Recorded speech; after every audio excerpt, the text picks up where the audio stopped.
नमस्ते दोस्तों।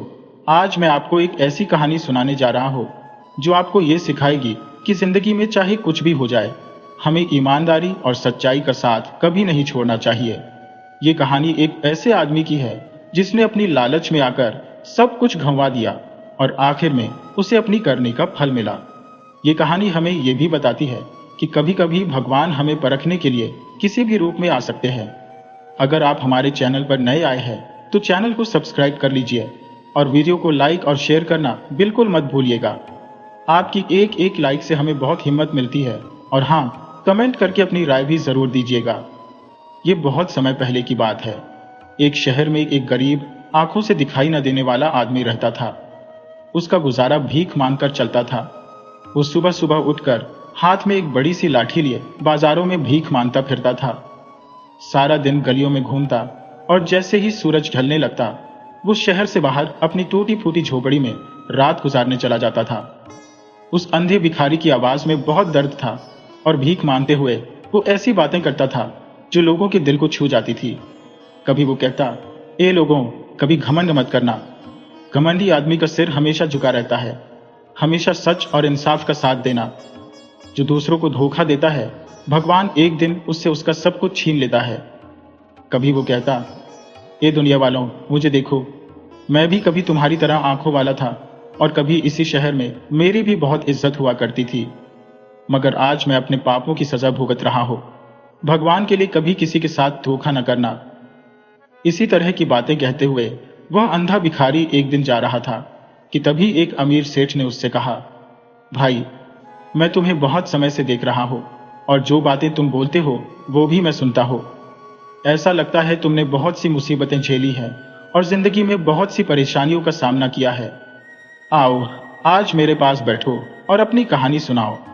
फिक्र मत करो, जितनी भीख तुम्हें पूरे दिन में मिलती है उतने पैसे मैं तुम्हें दे दूंगा, मगर शर्त यह है कि तुम अपनी दुख भरी कहानी मुझे सच सच बताओगे।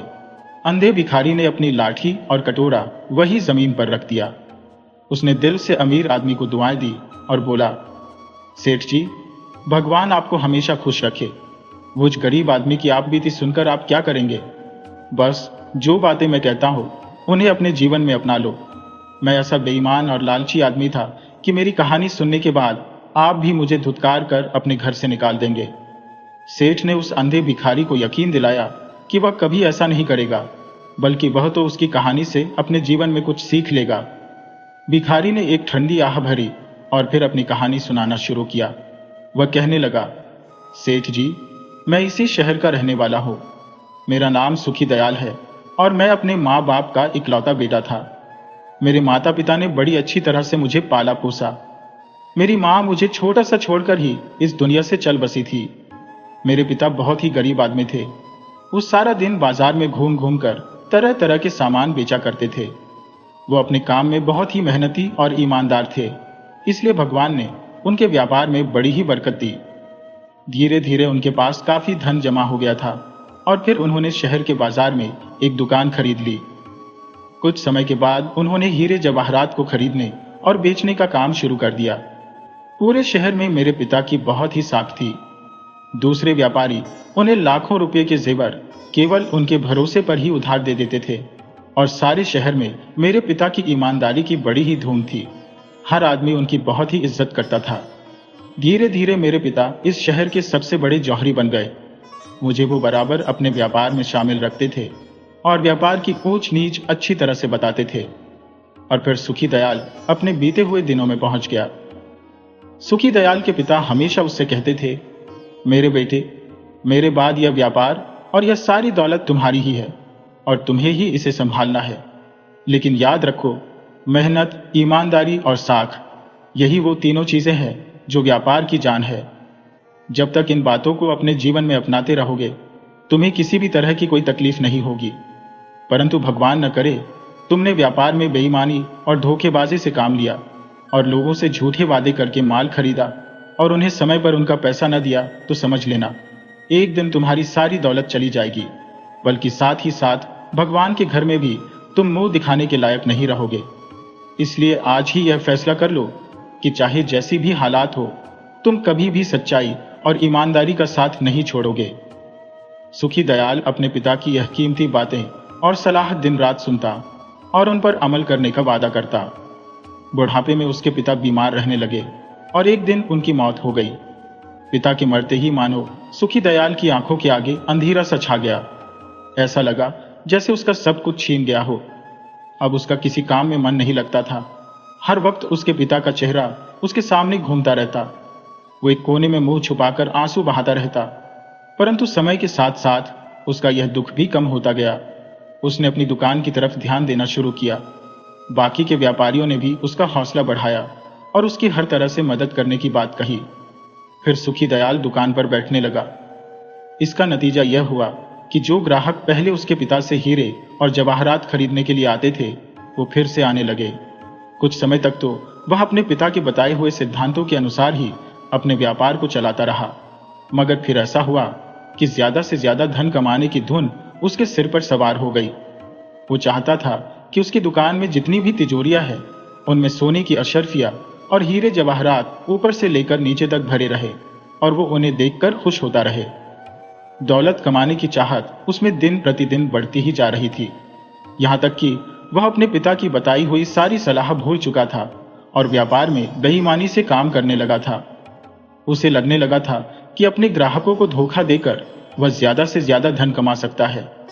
कभी कभी उसके मन में यह विचार आता कि यह हरकत ठीक नहीं है, लेकिन जैसे जैसे उसके धन का खजाना बढ़ता गया तो उसके मन में ऐसे विचार आना भी बंद हो गए। अब तो वह धड़ल्ले से लोगों को लूटता और अपनी तिजोरियां भरता।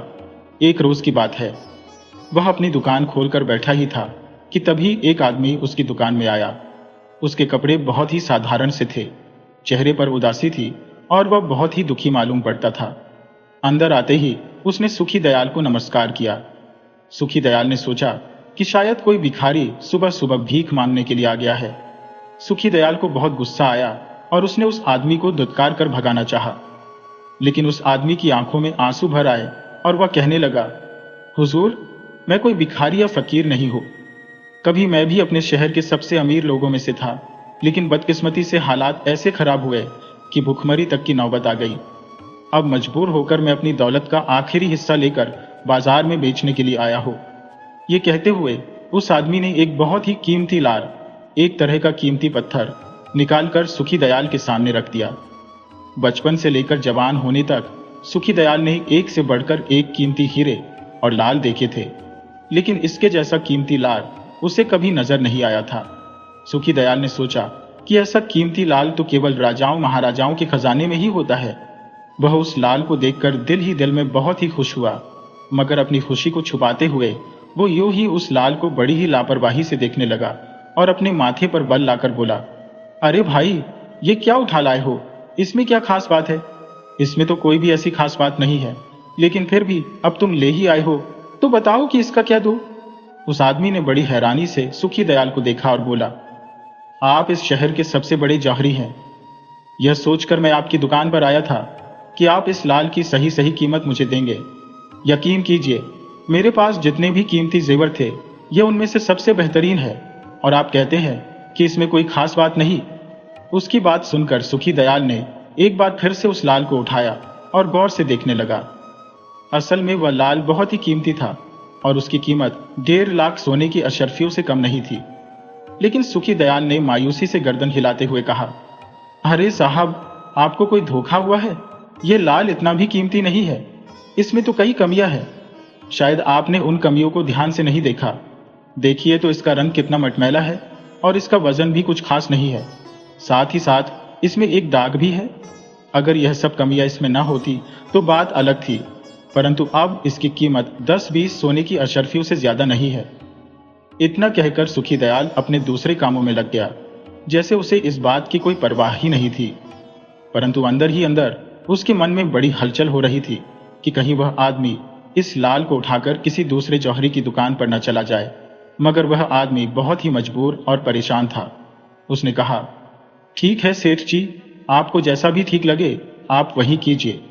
इस वक्त यह लाल मुझसे खरीद लीजिए, आपका बड़ा ही एहसान होगा। उसकी बात सुनकर सुखी दयाल समझ गया कि शिकार अब फंस चुका है। उसने झट से 20 सोने की अशर्फियां निकालकर उस आदमी को दे दी। उस आदमी ने बड़ी हैरानी से उन 20 सोने के सिक्कों को देखा और कहा, सेठ जी, यह क्या, सिर्फ 20 सोने के सिक्के? क्या यही कीमत है इसकी? और क्या सारी दुकान तुम्हें दे दूं? सुखी दयाल ने नाराज होते हुए कहा, अगर तुम्हें ठीक नहीं लगता तो अपना रास्ता नापो। वह आदमी शायद बहुत ही शरीफ और जरूरतमंद था। उसने 20 सोने की अशर्फियां रखी और ठंडी आह भरता हुआ उसकी दुकान से चला गया। उस आदमी के जाते ही सुखी दयाल ने वह लाल चूमा और झट से अपनी तिजोरी में बंद कर दिया।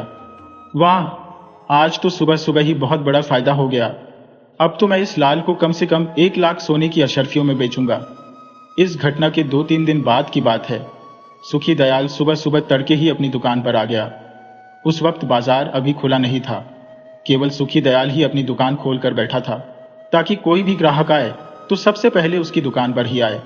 थोड़ी देर के बाद उसने घोड़े के टापों की आवाज सुनी। यह समझकर कि शायद कोई ग्राहक आया होगा, उसने देखा कि एक आदमी घोड़े पर सवार उसी तरफ चला आ रहा था। उसकी दुकान के सामने पहुंचते ही वह आदमी अचानक घोड़े की पीठ से गिर पड़ा और बिना कोई आवाज निकाले ही वह मर गया। उसके नीचे गिरते ही सुखी दयाल दुकान से बाहर निकला। सुखी दयाल दुकान से बाहर निकलकर उस घुड़सवार के पास पहुंच गया, यह सोचकर कि जो कुछ भी उस मरे हुए आदमी की जेब में होगा, या अगर उसने कोई कीमती अंगूठी वगैरह पहनी होगी तो उसे निकाल लेगा। परंतु सुखी दयाल ऐसा कर पाता, उससे पहले ही कुछ राहगीरों ने उसे घेर लिया और आते ही उस पर हमला कर दिया। वे सब एक ही बात कह रहे थे कि घुड़सवार को सुखी दयाल ने ही मारा है।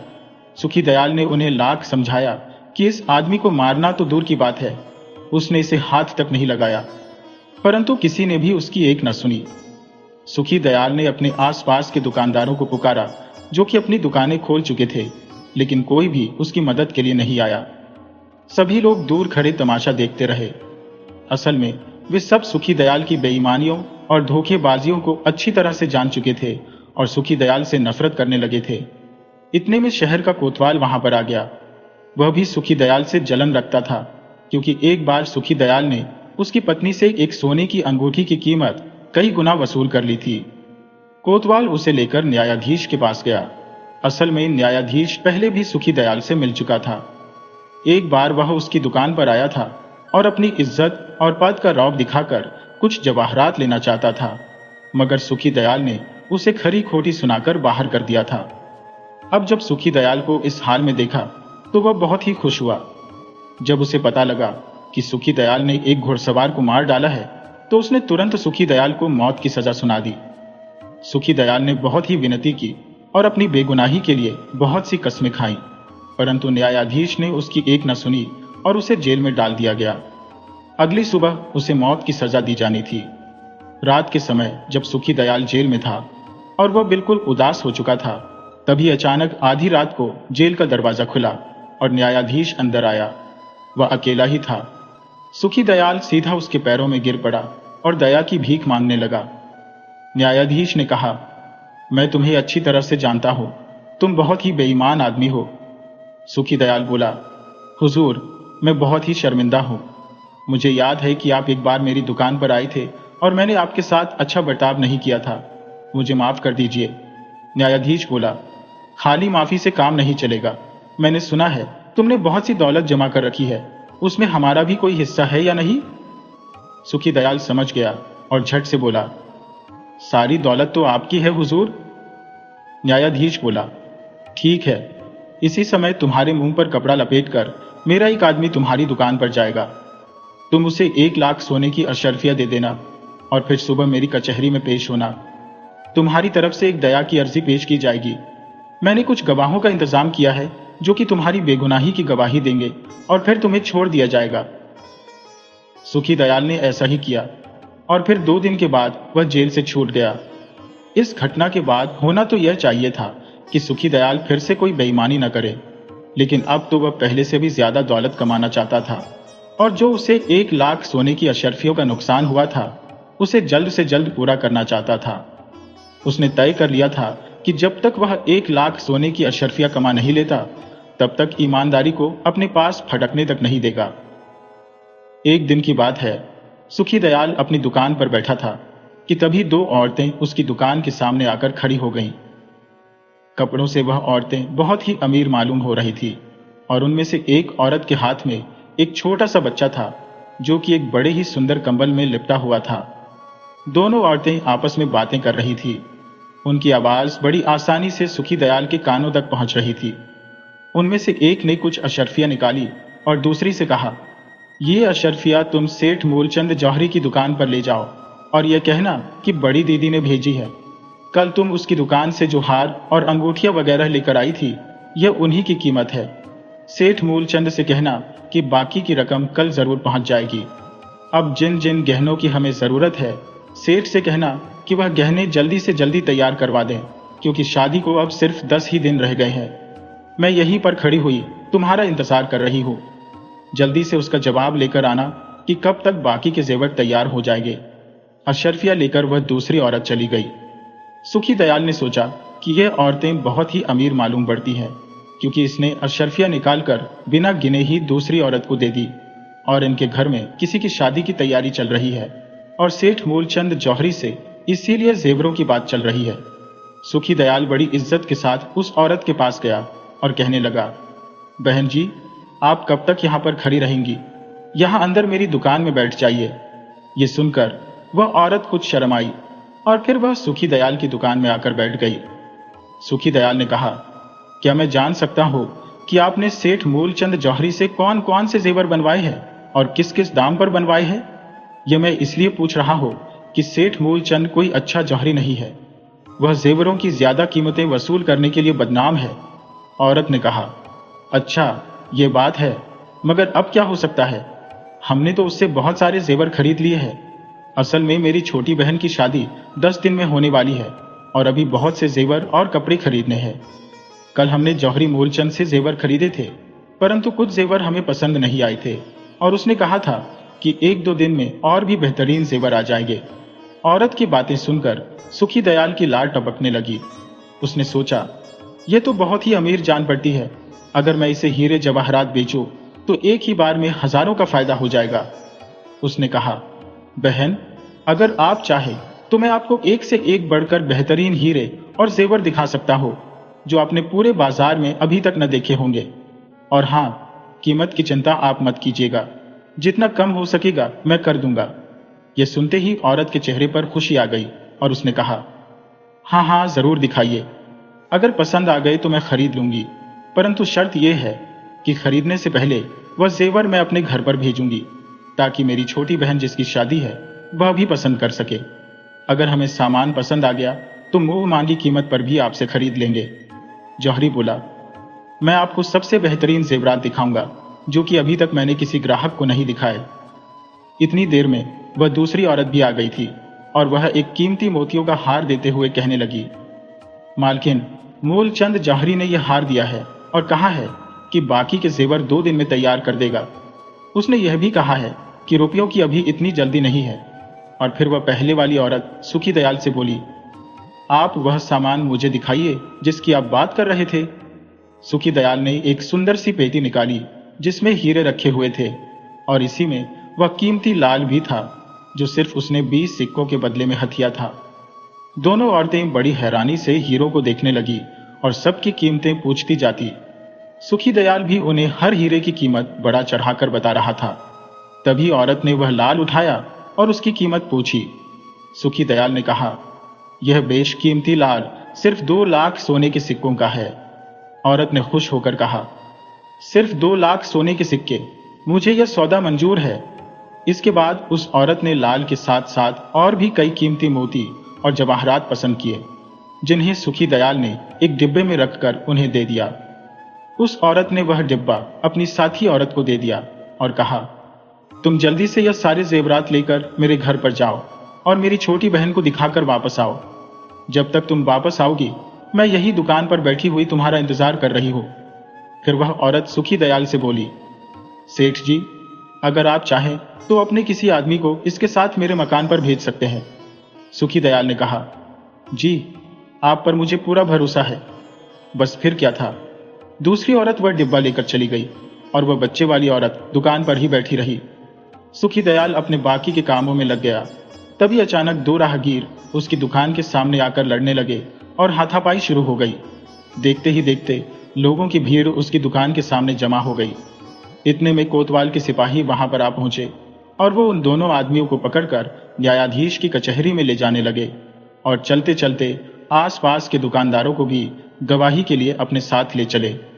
अब क्योंकि यह झगड़ा ठीक सुखी दयाल की दुकान के सामने हुआ था, इसलिए कोतवाल ने जबरदस्ती सुखी दयाल को भी गवाहों में शामिल कर लिया और फिर अपने साथ ले चला। तब उस औरत ने कहा, सेठ जी, आप जाकर गवाही देकर वापस लौट आइए, तब तक मैं यहीं पर बैठी हूं। चलते चलते सुखी दयाल ने अपने पड़ोस के एक बूढ़े दुकानदार से कहा कि यह जो औरत मेरी दुकान पर बैठी है, तुम जरा इस पर नजर रखना। उस बेचारे बूढ़े को यह खबर न थी कि वह औरत दुकान पर क्यों बैठी है। उसने सोचा शायद इसलिए सुखी दयाल कह रहा है कि कहीं वह औरत कोई सामान न उठा ले।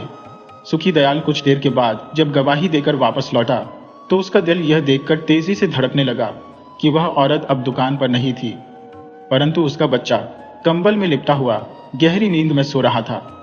सुखी दयाल ने बूढ़े दुकानदार से पूछा कि वह औरत कहां पर है। बूढ़े ने कहा, तुम्हारे जाने के बाद वह औरत मेरे पास आई थी और कहने लगी कि मैं एक जरूरी काम से मूलचंद जौहरी के पास जा रही हूं और मैं अपना बच्चा यहीं पर छोड़ देती हूं। मेहरबानी करके इसका ध्यान रखिएगा। ये कहकर वह यहां से चली गई थी। सुखी दयाल ने पूछा, उसे गए हुए कितनी देर हो गई। बूढ़ी ने जवाब दिया, बहुत देर हो गई।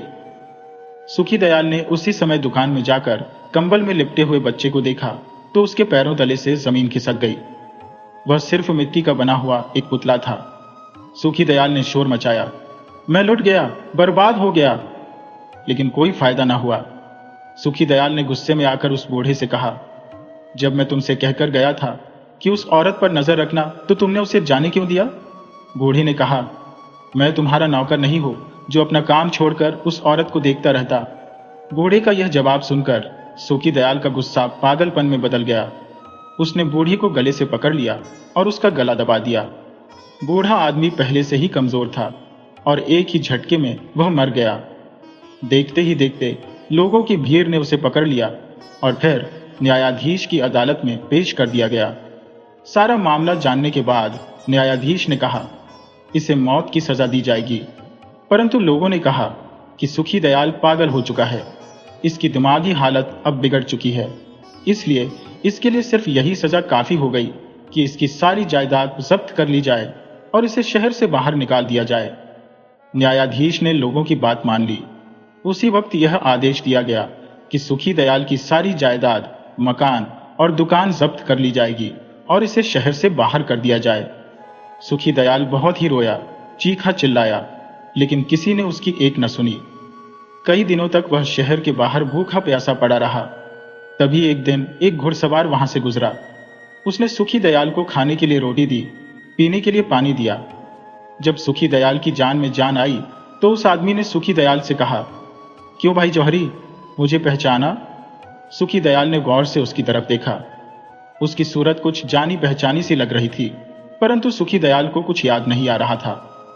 तब उस अजनबी आदमी ने कहा, मैं वही आदमी हूं जो एक दिन तुम्हारी दुकान पर सुबह सुबह एक लाल बेचने के लिए आया था और तुमने सिर्फ 20 सिक्कों के बदले में वह बेशकीमती लाल मुझसे लेकर मुझे ठग लिया था।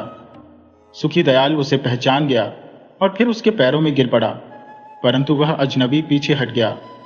फिर उस अजनबी ने एक थैली निकाली जिसमें से लाल गिरने लगे। ठीक वैसा ही लाल जैसा उसने सुखी दयाल को बेचा था। अजनबी ने हंसते हुए कहा, भाई जौहरी, मैं तो तुम्हारी मेहनत और ईमानदारी को परखने के लिए उस दिन आया था। अगर तुम उस दिन बेईमानी न करते तो मैं इनाम के तौर पर यह सारी थैली तुम्हें दे देता, परंतु तुमने बेईमानी और धोखेबाजी की और यह सब उसी का नतीजा है कि तुम आज इस हालात में हो। सुखी दयाल ने कांपते हुए कहा, हुजूर, आप कौन हैं? अजनबी ने कहा, मैं धर्मराज का दूत हूं और मेरे जैसे कई और भी दूत हैं। मेरा काम यह है कि सारा दिन नगरों में घूमता रहता हूं। जो आदमी मुझे सच्चा और ईमानदार दिखाई देता है, मैं उसकी मदद करता हूं। तुम्हारे पिता की मदद भी मैंने ही की थी, इसलिए कि वह एक सच्चा और ईमानदार आदमी था, लेकिन तुमने धोखेबाजी की हद कर दी, इसलिए तुम्हें सजा देना जरूरी था।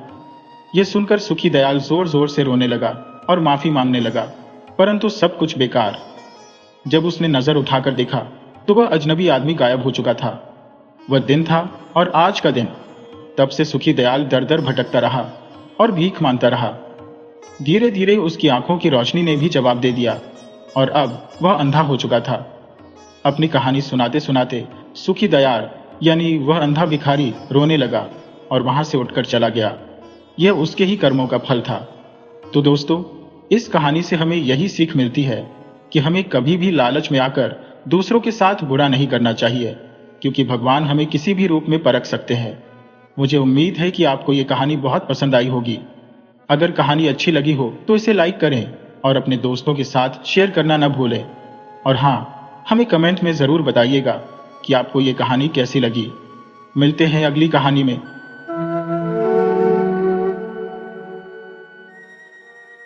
नमस्कार। आज हम आपके लिए एक ऐसी अद्भुत कहानी लेकर आए हैं जो हमें सिखाती है कि सच्ची दयालुता और ईमानदारी का फल हमेशा मीठा होता है। आइए कहानी शुरू करते हैं। बहुत समय पहले की बात है। धर्मपुर नाम के एक छोटे से गांव में आदित्य नाम का एक आदमी रहता था। गांव के लोग उसे प्यार से आद्या कहकर बुलाते थे। उसका जीवन बेहद गरीबी में कट रहा था। आद्या गांव में ही छोटी मोटी मजदूरी या लोगों के खेतों में काम करके गुजारा करता था। उसकी आमदनी बहुत ही कम थी। कई बार तो हालात इतने खराब हो जाते कि आद्या और उसके परिवार को भूखा ही सोना पड़ता था। लेकिन फिर भी आद्या एक बहुत ही दयालु और संतोषी इंसान था। एक दिन की बात है, जब आद्या शाम के समय अपने घर में आया तो उसके चेहरे पर उदासी थी। उसकी बेटी आयशा ने पूछा, पिताजी, क्या आज खाने का कुछ इंतजाम हुआ?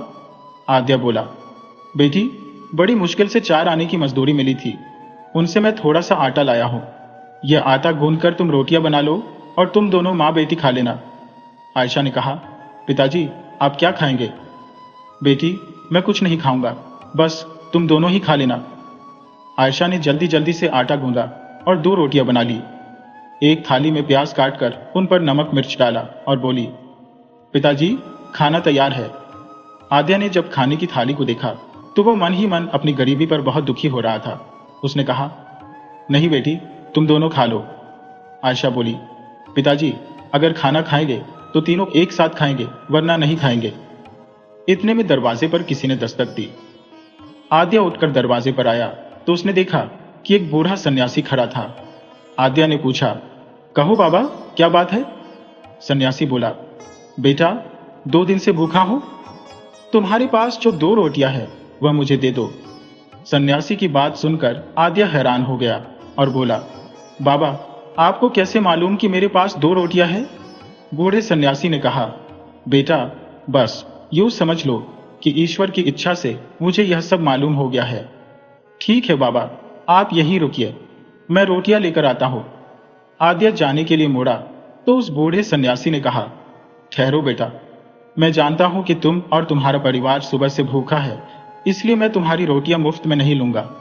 मेरे पास मुट्ठी भर चावल है, ये तुम उन 2 रोटियों के बदले में मुझसे ले लो। ये कहकर उस सन्यासी ने आद्या को एक मुट्ठी चावल दे दिए। आद्या सन्यासी की इस हरकत पर बहुत हैरान था। वह बोला, नहीं बाबा, इन चावलों की क्या जरूरत है? आप अपने चावल अपने पास ही रखिए, मैं आपको रोटियां ऐसे ही दे दूंगा। सन्यासी बोला, नहीं बेटा, मैं ये चावल तुम्हें देकर ही रोटियां लूंगा। और फिर आद्या अंदर चला गया और रोटियां उठाकर ले आया। उसने चावल लेकर वह रोटियां बूढ़े सन्यासी को दे दी। सन्यासी ने कहा, आज तुमने बहुत ही फायदे का सौदा किया है। यह कहकर वह सन्यासी वहां से चला गया। जब आद्या अंदर आया तो उसकी पत्नी और बेटी भूखी थी। आद्या ने कुछ हिचकिचाते हुए कहा, मैंने वह दोनों रोटियां उस भूखे आदमी को दे दी। आद्या को अंदेशा था कि उसकी पत्नी और बेटी इस बात पर नाराज हो जाएगी, परंतु उसकी बेटी मुस्कुराते हुए बोली, पिताजी, आपने अच्छा ही किया, यह तो एक बहुत ही नेक काम है। तभी उसकी पत्नी ने पूछा, अरे, ये तुम्हारे हाथ में क्या है? आद्या बोला, थोड़े से चावल है। वह बूढ़ा आदमी उन रोटियों के बदले में मुझे यह चावल दे गया। वह कह रहा था कि आज तुमने बहुत ही फायदे का सौदा किया है। आद्या की बेटी बोली, लेकिन इन चावलों को अगर मैं पकाऊंगी तो ये एक निवाले से ज्यादा नहीं बनेंगे, भला इनसे हमारा क्या होगा? आद्या बोला, तुम ठीक कहती हो बेटी, न जाने उस बूढ़े आदमी ने क्या सोचकर ये चावल मुझे थमा दिए। फिलहाल तुम ऐसा करो कि यह चावल तो हमारे किसी काम के है नहीं, कोई चिड़िया इन्हें खा लेगी। तुम यह मुट्ठी भर चावल एक मटकी में रख दो, सुबह जब कोई चिड़िया दाना चुगने के लिए आए तो उसके आगे डाल देना। आद्या की बेटी आयशा ने अपने पिता की बात मान ली और उन मुट्ठी भर चावलों को एक मटकी में रख दिया। फिर वे तीनों भूखे पेट ही सो गए। खाली पेट उन्हें नींद तो नहीं आ रही थी, वे लोग करवटें ही बदल रहे थे। इस तरह की रात उनके लिए कोई नई बात नहीं थी। वे लोग पहले भी कई बार खाली पेट सो चुके थे, क्योंकि आद्या एक मजदूर था और उसकी आमदनी बहुत ही कम थी, इसलिए अक्सर उनके साथ ऐसा होता ही रहता था। अभी उन्हें लेटे हुए कुछ ही देर हुई थी कि आद्या की बेटी आयशा की नाक में ताजे पके हुए चावलों की खुशबू आने लगी। उसने कई बार जोर से सांस ली और फिर चौंक कर उठ गई। वह सोचने लगी, कहीं यह मेरा वहम तो नहीं है। तभी उसकी मां ने पूछा, बेटी क्या हुआ, तुम उठ क्यों गई? आयशा बोली, मां, क्या आपको भी चावल पकने की खुशबू आ रही है? उसकी मां ने कहा, हाँ बेटी, खुशबू तो आ रही है। उन दोनों की बातचीत सुनकर आद्या भी जाग गया। वह बोला, शायद हमारे पड़ोस में कोई चावल बना रहा होगा। बेटी बोली, भला इतनी रात को कोई चावल क्यों पकाएगा? पिताजी, कहीं यह खुशबू उन चावलों में से तो नहीं आ रही जो उस बूढ़े बाबा ने हमें दिए थे? आद्या कहने लगा, अरे बिटिया, कहीं तुम्हारा दिमाग तो खराब नहीं हो गया? भला कच्चे चावलों में से खुशबू कैसे आ सकती है? आयशा बोली, लेकिन यह खुशबू तो पुलाव की है। कुछ भी हो पिताजी, देख लेने में क्या हर्ज है? ये कहकर आयशा उठी। उसने दिया जलाया और मटकी के पास गई जिसमें चावल रखे हुए थे। उसके नाक में अभी भी खुशबू आ रही थी। जब उसने मटकी का ढक्कन उठाया तो उसके मुंह से चीख निकल गई। आद्या और उसकी पत्नी दोनों घबराकर उसकी तरफ दौड़े। उन्होंने देखा कि मटकी पुलाव से भरी हुई थी। काफी देर तक उन तीनों के मुंह से कोई बात नहीं निकली। वे तो बस आंखें फाड़े हुए पुलाव को ही देखते रहे। आयशा ने कहा, पिताजी, अब आपको समझ में आया कि उस बूढ़े आदमी ने हमसे यह क्यों कहा था कि यह एक फायदे का सौदा है? आद्या ने कहा, हाँ बेटी, अब पता चल गया कि वह बूढ़ा आदमी अवश्य कोई पहुंचा हुआ फकीर था और हमारी सहायता करने के लिए आया था। इसके बाद उन तीनों ने मजे से पुलाव खाया और फिर आराम से सो गए। सुबह जब वे तीनों उठे तो उनके पेट अभी भी भरे हुए थे। आद्या बोला, बेटी, कहीं रात को हम तीनों ने कोई सपना तो नहीं देखा था जिसमें हम तीनों ने पुलाव खाया था? बेटी बोली, लेकिन पुलाव तो हम तीनों ने खाया था। भला हम तीनों एक जैसा सपना कैसे देख सकते हैं पिताजी? इसके बाद आयशा ने जैसे ही मटकी को धोने के लिए उठाया तो वह देखकर हैरान रह गई कि मटकी में कच्चे चावल ज्यों के त्यों मौजूद थे। वह तीनों हैरानी से एक दूसरे की तरफ देखने लगे। आयशा ने कहा, ठहरो पिताजी, मैं अभी इन चावलों की आपको एक दूसरी करामात दिखाती हूँ। उसने मटकी को ढका और बोली, आज हमारा खीर खाने का मन हो रहा है। उसके कहने की देर थी कि कुछ ही पलों के बाद खीर की खुशबू आने लगी। जब मटकी के मुंह से ढक्कन को उठाकर देखा तो वह खीर से भरी हुई थी। सबने खीर का नाश्ता किया और फिर आद्या काम की तलाश में घर से निकल गया। उस दिन के बाद से आद्या और उसके परिवार को खाने पीने की कोई कमी न रही। वह जैसे चाहते वैसे चावलों के पकवान बनाकर खा लेते। एक दिन की बात है, आद्या के दरवाजे पर दस्तक हुई। उसने दरवाजा खोला तो सामने 4 आदमी खड़े थे। वे चारों कहने लगे कि हम मुसाफिर हैं, काफी लंबा सफर तय करके आए हैं और अब थक चुके हैं। हम यहाँ पर एक रात गुजारना चाहते हैं। आद्या, जो कि दिल का साफ और बहुत ही दयालु इंसान था, वह कहने लगा, चिंता की कोई बात नहीं है, आप लोग यहाँ पर रात बिता सकते हैं। इसके बाद आद्या ने मेहमानों को एक तरफ बिठाया और अपनी बेटी के कान में कहने लगा, अब हम क्या करें? उस फकीर के चावल तो इतने से ही बनते हैं कि हम तीनों का गुजारा हो सके, लेकिन आज तो हमारे पास 4 मेहमान और आ गए हैं। हमारे पास इतने पैसे भी नहीं कि हम बाजार से खरीदकर इन्हें कुछ खिला सके। उसकी बेटी आयशा ने कहा, पिताजी, मेरे ख्याल से हम उन चावलों को सिर्फ मटकी में ही रखते हैं और हमें वह मटकी भरी हुई मिलती है। क्यों ना आज उन चावलों को एक बड़े से पतीले में डालकर देखें? इसके बाद आयशा ने उन चावलों को एक बड़े से पतीले में डाला और उन्हें चूल्हे पर रखा और बोली, आज हमें पुलाव खाना है। कुछ ही पलों के बाद वह पतीला पुलाव से भर गया। पुलाव की खुशबू मेहमानों तक भी पहुंच गई। अब तो उनकी भूख और भी ज्यादा बढ़ गई थी। आद्या ने फटाफट मेहमानों के लिए भोजन परोस दिया। पुलाव इतना अच्छा बना था कि मेहमान उंगलियां चाटते रह गए और फिर उन्होंने खाने की खूब तारीफ की और कहने लगे कि हमने ऐसा खाना आज तक नहीं खाया। देखते ही देखते पूरा का पूरा पतीला साफ हो गया। खाना खाने के बाद उन सभी ने आद्या को बहुत ही धन्यवाद किया और फिर वे लोग सो गए। सुबह जल्दी उठकर वे सभी आद्या को धन्यवाद करते हुए अपने आगे के सफर पर रवाना हो गए।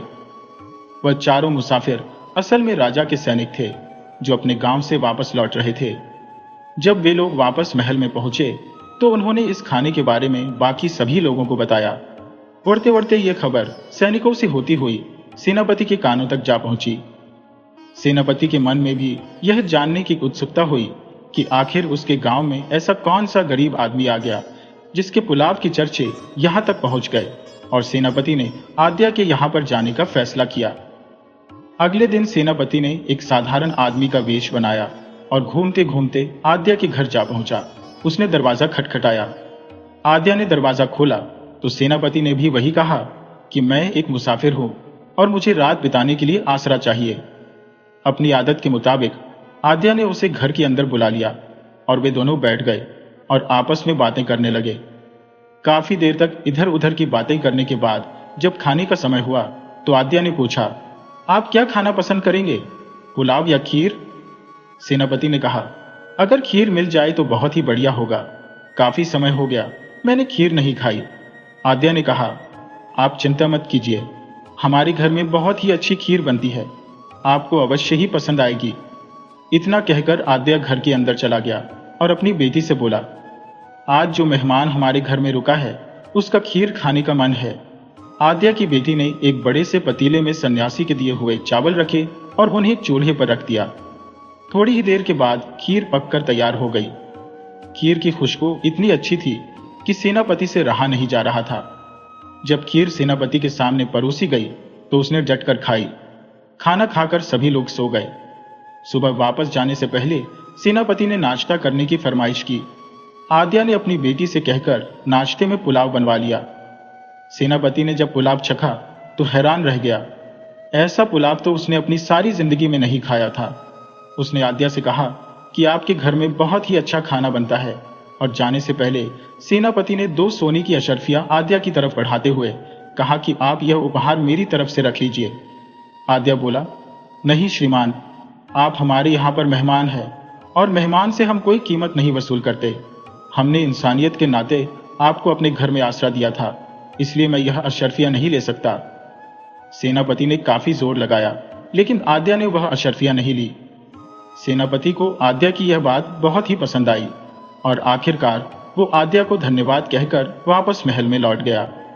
महल पहुंचकर वह सीधा राजा के पास पहुंचा और कहने लगा, महाराज, क्या आप जानते हैं कि हमारे राज्य के एक छोटे से गांव में एक ऐसा गरीब आदमी रहता है जो ऐसे स्वादिष्ट व्यंजन तैयार करता है जैसा हमारे महल का रसोइया भी नहीं बनाता होगा। राजा ने कहा, सेनापति, भला यह कैसे हो सकता है? यह हमारा शाही रसोइया है, उसके मुकाबले का खाना कोई नहीं बना सकता। सेनापति बोला, मैं सच कहता हूं महाराज, मैंने कई बार आपके महल की दावत में शाही रसोइये का बनाया हुआ खाना खाया है, लेकिन उस गरीब आदमी के बने हुए पकवानों के सामने वह कुछ भी नहीं है। सेनापति की बात सुनकर राजा बोला, अगर ऐसी बात है तो उस गरीब आदमी को महल में लाया जाए, मैं उसका मुकाबला हमारे शाही रसोइये से करवाऊंगा। अगर उसका बनाया हुआ खाना इतना ही स्वादिष्ट है जितना कि तुम बता रहे हो, तो शाही रसोइये को नौकरी से निकालकर मैं उस गरीब आदमी को ही अपने महल में रसोइये की नौकरी दे दूंगा। राजा का आदेश पाते ही सेनापति अपने कुछ सिपाहियों के साथ आद्या की झोपड़ी पर जा पहुंचा। बेचारे गरीब आद्या ने जब अपने घर पर सिपाहियों को देखा तो वह बहुत ही घबरा गया और पूछने लगा, हुजूर, मुझ गरीब से ऐसा कौन सा अपराध हो गया जो महाराज ने अपने सिपाहियों को भेजा है? सेनापति ने उसे तसल्ली देते हुए कहा, घबराने की कोई बात नहीं है। बात दरअसल यह है आद्या कि हमारे महाराज तुम्हारे घर का बना हुआ खाना खाना चाहते हैं।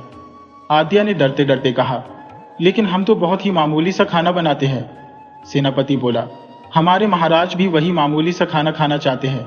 तुम बिना किसी डर के हमारे साथ चलो और महाराज को अपना बनाया हुआ खाना खिलाओ। इसके बाद आद्या ने ये बात अपनी पत्नी और बेटी को बताई और फिर सन्यासी के दिए हुए चावल एक मटकी में रखे और अपनी बेटी और पत्नी के साथ महल में पहुंच गया। जब वह महल में पहुंचे और राजा के सामने हाजिर हुए तो राजा ने उनसे कहा, मैंने सुना है कि तुम बहुत ही स्वादिष्ट व्यंजन बनाते हो। तुम्हारे बनाए हुए खाने का मुकाबला हमारे शाही रसोइये के बनाए हुए खाने से किया जाएगा। क्या तुम इसके लिए तैयार हो?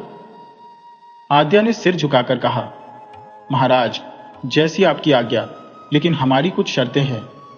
पहली तो यह कि हम खाना एक बंद कमरे में बनाएंगे ताकि हमारे खाना बनाने के तरीके को कोई देख न सके।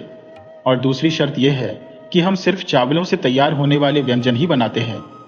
महाराज ने कहा, ठीक है, मुझे तुम्हारी सारी शर्तें मंजूर हैं।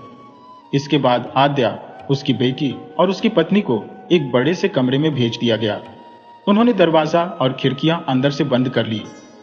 कमरे में पहले से ही खाना बनाने की सामग्री मौजूद थी।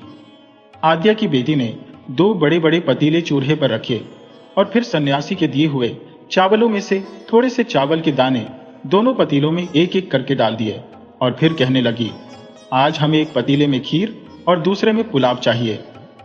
कुछ ही पलों में एक पतीला खीर से भर गया और दूसरा पतीला पुलाव से भर गया।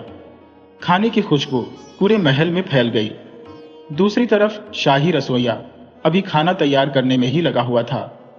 जब दोनों के खाने तैयार हो गए तो राजा और उसके कुछ मंत्रियों के सामने दोनों तरह के खानों को परोस दिया गया। जब राजा ने आद्या का पुलाव और उसकी बनाई हुई खीर खाई तो कहने लगा कि आज तक मैंने ऐसा खाना कभी नहीं खाया, जबकि शाही रसोइये का बनाया हुआ खाना उसे साधारण सा लग रहा था। राजा ने यह फैसला सुनाया, आज से आद्या ही उनके महल का शाही रसोइया होगा और हमारे मौजूदा शाही रसोइये को नौकरी से निकाला जाता है। आद्या ने हाथ जोड़कर कहा, महाराज, मेरी आपसे एक विनती है कि आप अपने शाही रसोइये को नौकरी से मत निकालिए, क्योंकि मैं नहीं चाहता कि मेरी वजह से किसी की नौकरी जाए। और दूसरी बात यह है कि हम लोग सिर्फ चावलों के ही व्यंजन तैयार कर सकते हैं। बाकी तरह के पकवान आपको आपका शाही रसोइया ही बनाकर खिलाएगा। राजा को बात बिल्कुल ठीक लगी। उसने दोनों को अपने महल में शाही रसोई के तौर पर रख लिया। आद्या भी अपने परिवार के साथ महल में ही रहने लगा। राजा ने उसके रहने के लिए एक बहुत ही आलीशान कमरे का इंतजाम करवा दिया। उसके लिए महल की सभी सुख सुविधाएं मौजूद थी। अब तो उस पर सोने चांदी की बारिश होने लगी थी। उसकी गरीबी बिल्कुल खत्म हो चुकी थी। खाना बनाने के लिए उसे एक अलग से कमरा दे दिया गया, जिसमें वह हमेशा दरवाजे खिड़कियां बंद करके ही खाना बनाता था। खाना बनाने के लिए जो भी सामान उसे दिया जाता, उस सामान को गरीबों में बांट देता था। सन्यासी का सफर बात उस समय की है जब चांदनगर नाम के एक राज्य में कई छोटे छोटे गांव थे। इन्हीं में से एक गांव में आनंद नाम का एक आदमी रहता था। घर के नाम पर उसके पास सिर्फ एक घास फूस और मिट्टी की झोपड़ी थी, लेकिन ऐसी गरीबी की हालत में भी वह बड़ी ही खुशी से अपना जीवन बिता रहा था। उसके घर में 4 सदस्य थे, आनंद, उसकी पत्नी और उसके 2 बच्चे। आनंद मेहनती होने के साथ साथ ईश्वर पर विश्वास रखने वाला भी था। उसे मजदूरी करके जो भी मिलता वह उसे एक ईश्वर की इच्छा समझकर अपने परिवार का भरण पोषण करता था। लेकिन कभी कभी तो हालात ऐसे हो जाते कि उसे भूखा भी रहना पड़ जाता। ऐसी हालत में जब वह किसी से सहायता मांगने के लिए जाता तो गांव के अमीर लोग उससे कहते कि तुम तो हमेशा यही कहते हो कि तुम्हारे लिए धन दौलत कुछ भी मायने नहीं रखती और ये सब कुछ ईश्वर की ही इच्छा है, तो जाओ जाकर अपने ईश्वर से रोटी मांगो और हमारे सामने हाथ क्यों फैलाते हो। उन अमीर लोगों की यह बातें सुनकर आनंद का दिल टूट जाता, लेकिन फिर भी उसके चेहरे पर एक मुस्कुराहट रहती थी। वह अपने आप को समझाता कि ईश्वर के घर में देर है लेकिन अंधेर नहीं है, अवश्य ही मेरे दिन भी जरूर बदलेंगे। बात असल में यह थी कि आनंद की हालत हमेशा से ऐसी नहीं थी। एक समय वह भी था जब वह भी बहुत ही अमीर हुआ करता था। उसका भी गांव में एक बहुत बड़ा घर था और वह भी कभी चांदपुर नगर में जाकर व्यापार करता था। उसकी दुकान पर हमेशा ग्राहकों की भीड़ लगी रहती थी। वह अपने हर ग्राहक से बड़े ही प्यार से बात करता और पूरी ईमानदारी के साथ अपना काम करता। उसके मन में कभी भी ज्यादा मुनाफा कमाने का लालच नहीं आया, इसीलिए उसके सामान की कीमतें भी दूसरे व्यापारियों के मुकाबले बहुत ही कम होती थी, जिसके कारण आसपास के व्यापारी उससे बहुत ही ईर्ष्या करते थे। वे समझते थे कि जब तक इस बाजार में आनंद की दुकान है तब तक उनकी दुकानों पर कोई ग्राहक नहीं आएगा। इसलिए उन सभी ने मिलकर एक षड्यंत्र रच डाला कि क्यों न आनंद को इस बाजार से बाहर निकाल दिया जाए। और एक दिन सभी व्यापारियों ने मिलकर अपनी मिलीभगत से एक दूसरे शहर के व्यापारी को बुलाया, जिसका नाम चिराग था। उसे आनंद के पास भेजा।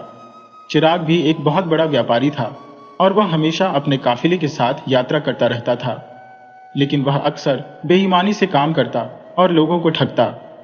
जब चिराग नाम का यह बेईमान व्यापारी आनंद के पास पहुंचा, तो उसके सामने वह ऐसे पेश आने लगा जैसे कि वह एक बहुत ही ईमानदार व्यापारी है, और कहने लगा, मैं एक दूसरे नगर प्रतापगढ़ से आया हूं।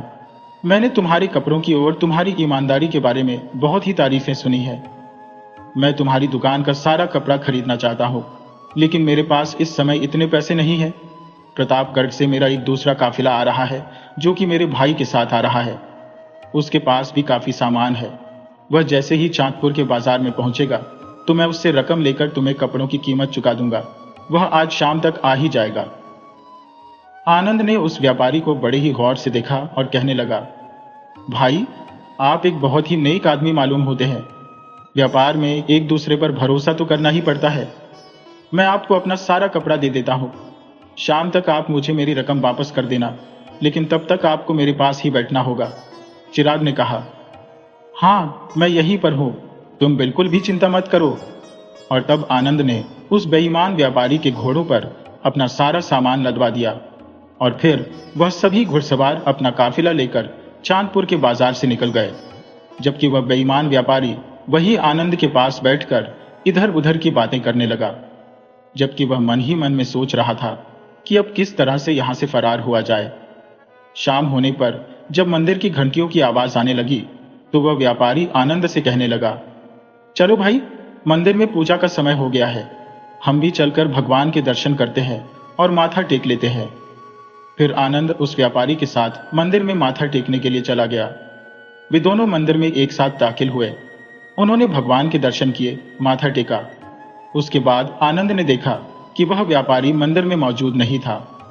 आनंद ने उस व्यापारी को ढूंढने की बहुत कोशिश की, लेकिन इतने ज्यादा लोगों के बीच में वह कहीं पर भी उसे नजर न आया। तब घबराकर आनंद वापस अपनी दुकान की तरफ दौड़ा। जब वह दुकान पर पहुंचा, तो उसने देखा कि व्यापारी वहां पर भी मौजूद नहीं था। यह देखकर अब आनंद परेशान हो चुका था, लेकिन उसने अपना हौसला नहीं छोड़ा। वह अपनी दुकान पर ही बैठ गया और सोचने लगा कि शायद उस व्यापारी को कोई काम आ गया होगा, इसीलिए वह चला गया। एक दो दिन में उसका काफिला वापस आ जाएगा। लेकिन कुछ दिन बीते, न तो व्यापारी की कोई खबर लगी और न ही उसका कोई काफिला आया।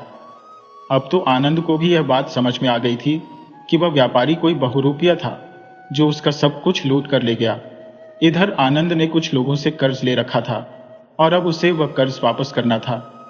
इसीलिए आनंद, जो कि कल तक एक खुशहाल आदमी था, आज गरीब और मजबूर दिखाई दे रहा था। अब तो कर्जदार उसके घर के चक्कर लगाने लगे। तो परेशान होकर एक दिन आनंद अपने बीवी और बच्चों को लेकर गांव से बाहर जाकर एक झोपड़ी में बस गया। वह झोपड़ी में रहकर अपना समय बिताने लगा, लेकिन आनंद की मुसीबतें कुछ कम नहीं हुई। वह दिन भर मेहनत करता, कभी किसी के खेत में मजदूरी करता, तो कभी लकड़ियां काट कर बेचता। अपनी गरीबी के बावजूद भी आनंद ने कभी हौसला नहीं हारा था।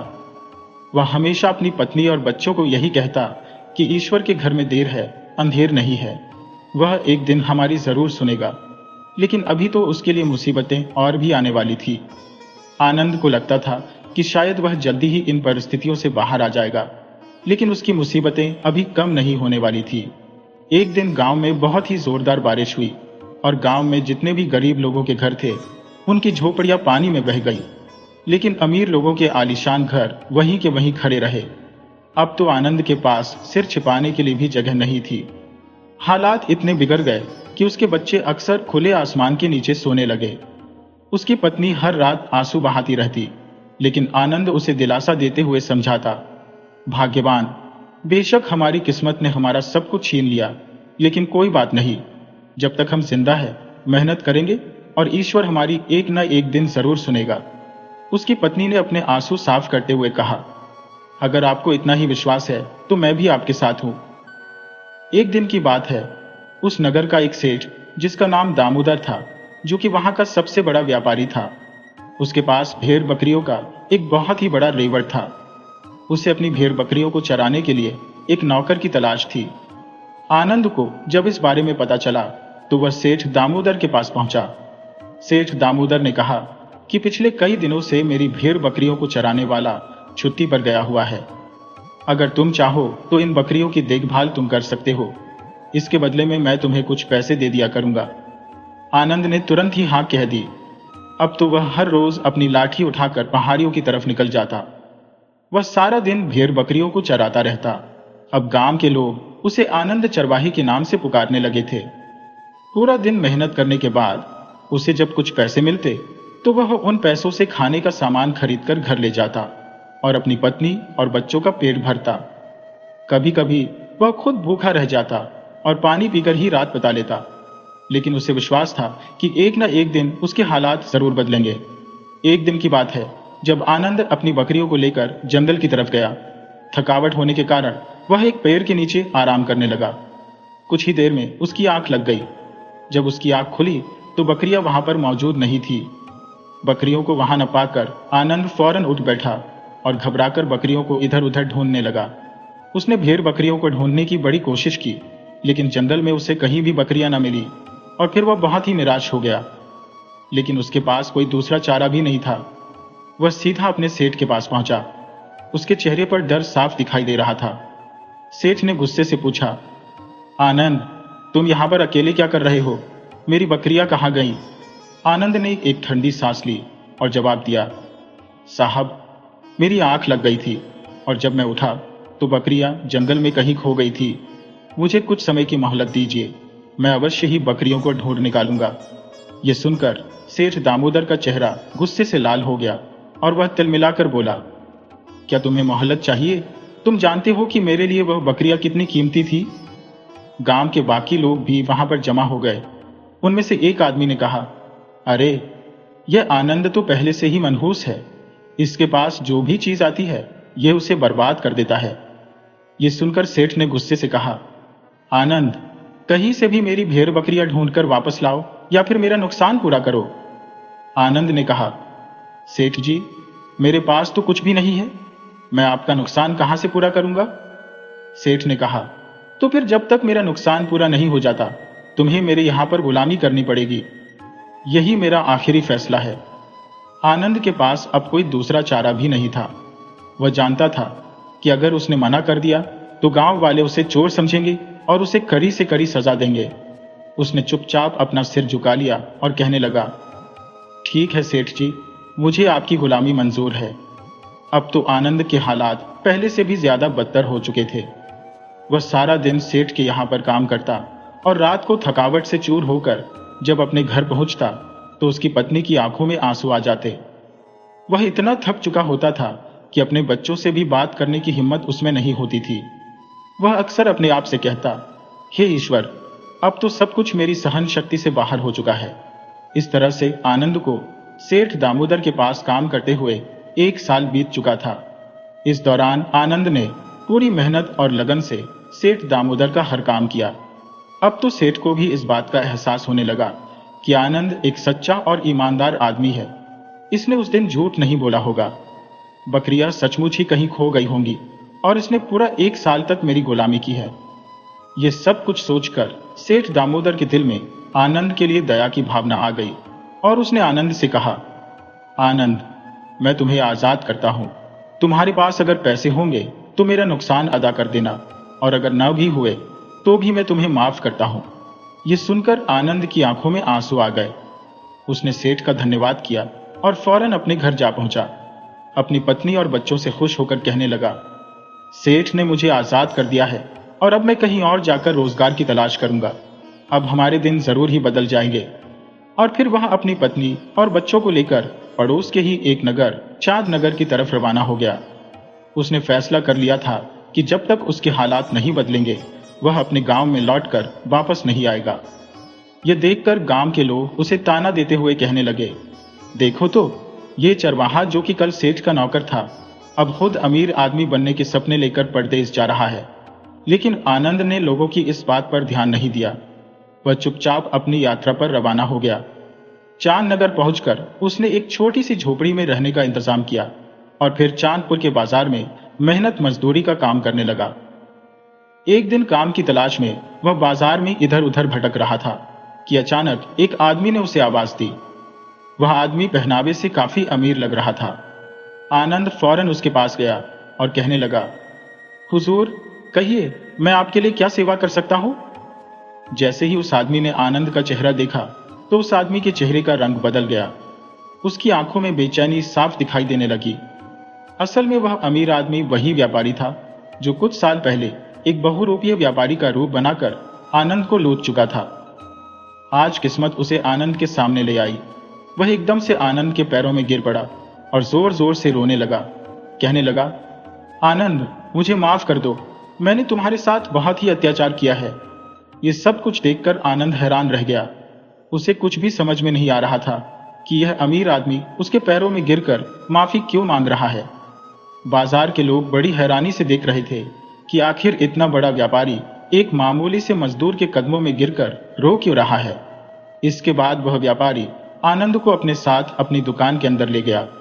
उसने दरवाजा बंद किया और फिर धीरे से बोला, आनंद, मैं वही हूं जिसने सोनपुर में तुमसे धोखे से तुम्हारा सारा माल लूट लिया था। और फिर रोते हुए वह कहने लगा, मैंने ये सब सोनपुर बाजार के व्यापारियों के कहने पर किया था। वे सभी लोग तुमसे जलते थे और चाहते थे कि तुम सोनपुर छोड़ दो, इसलिए मुझे उन्होंने ऐसा करने के लिए कहा और फिर मैंने तुम्हारे साथ ऐसा अत्याचार किया। शुरू में तो मुझे इस बात का कोई दुख नहीं था, लेकिन फिर तो जैसे मेरी रातों की नींद हराम हो गई। जब मैं सोता तो तुम मुझे सपने में दिखाई देते और तुम मेरा गला पकड़कर मुझसे कहते कि मैं तुम्हें धर्मराज के सामने पेश करूंगा। इन सब बातों ने मेरा जीना दुश्वार कर दिया था। जब मैं जागता तो मेरे कानों में बस एक ही आवाज आती कि मैंने आनंद के साथ बेईमानी की है। मैंने तुम जैसे ईमानदार और नेक आदमी के साथ धोखा किया। इसके बदले में मेरी रातों की नींद और दिन का चयन खत्म हो चुका था। इसके बाद मैंने सोनपुर जाकर तुम्हें बहुत ढूंढा, बाजारों में, गलियों में, मगर मुझे तुम वहां नहीं मिले, न ही तुम्हारी कोई खबर मिली। जो व्यापारी पहले से ही तुमसे जलते थे वह भी तुम्हारी कोई बात मुझे बताने को तैयार ना हुए। आखिरकार मैं ईश्वर से प्रार्थना करने लगा कि हे ईश्वर, मुझे उस आदमी से मिलवा दो ताकि मैं उसे उसका हक वापस दे सकूं। और आज ईश्वर ने मेरी प्रार्थना सुन ली, तुम मुझे मिल गए। वह व्यापारी आनंद का हाथ पकड़कर कहने लगा, भाई, ये पूरी दुकान तुम्हारी है। ये सारा माल जो मैंने कमाया है वह अब तुम्हारा है और यह उस घर की चाबियां है जो मैंने इस दुकान में व्यापार करके खरीदा था। और फिर व्यापारी आनंद के पैरों में गिर गया और उससे माफी मांगने लगा। आनंद एक दयालु आदमी था। उसने फौरन उस व्यापारी को माफ कर दिया और फिर उस व्यापारी ने सभी के सामने यह ऐलान किया कि लोगों, इस दुकान का असली मालिक यह आदमी है। आज से यही दुकान पर बैठेगा। और इसके बाद वह व्यापारी वहां से जाने लगा तो आनंद ने उसे रोक लिया और कहने लगा, दोस्त, अब तुम कहां पर जाओगे? तुम यहीं पर मेरे साथ रुक जाओ और मेरे साथ ही काम करो। बेशक तुमने मेरे साथ गलत किया, लेकिन आज तुमने मेरा सब कुछ मुझे वापस कर दिया। शायद मैं खुद भी व्यापार करता तो इतना नहीं कमा पाता जितना तुमने मुझे कमा कर दिया है। इसलिए मैं तुम्हें अपने व्यापार में शामिल करना चाहता हूं, क्योंकि अब तुम एक बेईमान आदमी नहीं हो। ये सुनकर उस व्यापारी ने आनंद की बात मान ली और फिर वे दोनों मिलकर काम करने लगे। इन दोनों ने मिलकर इतनी मेहनत की कि वे चांदपुर के सबसे बड़े व्यापारी बन गए। आनंद की पत्नी और बच्चे अब खुशहाल जीवन बिता रहे थे। और फिर एक दिन आनंद ने यह फैसला किया कि वह अपने गांव सोनपुर वापस जाएगा और उसने अपने साथ अनाज की बोरियों से लदा हुआ एक काफिला तैयार किया और फिर सोनपुर में अपने गांव में जा पहुंचा। गांव के अमीर लोग उसे देखकर हैरान रह गए।